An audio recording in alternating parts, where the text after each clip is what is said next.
वसईच्या ऐतिहासिक वारशाची ओळख असलेल्या प्राचीन वास्तू आज दगडखाण माफियांच्या विळख्यात सापडल्याचे धक्कादायक वास्तव विरार पूर्वेच्या शिरगाव जवळील गडगापाडा परिसरात समोर आले आहे.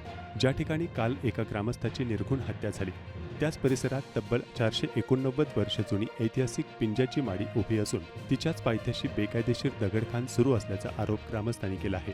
स्थानिकांच्या माहितीनुसार पोर्तुगीज काळात या परिसरावर नजर ठेवण्यासाठी आणि रखवालदारीसाठी ही माडी बांधण्यात आली होती. वसईच्या ऐतिहासिक संरक्षण व्यवस्थेचा ती एक महत्त्वाचा भाग मानली जाते. 1737 ते 1739 दरम्यान मराठ्यांनी पोर्तुगीजांकडून वसईचा ताबा घेतल्यानंतर ही वास्तू मराठा साम्राज्याच्या नियंत्रणाखाली आली होती. मात्र आज ही ऐतिहासिक धरोहर दुर्लक्षित अवस्थेत उभी आहे. माडीच्या आसपास मोठ्या प्रमाणात सुरू असलेल्या दगड उत्खननामुळे परिसरातील डोंगर पोखरले जात असून वारसा वास्तूलाही धोका निर्माण झाला आहे.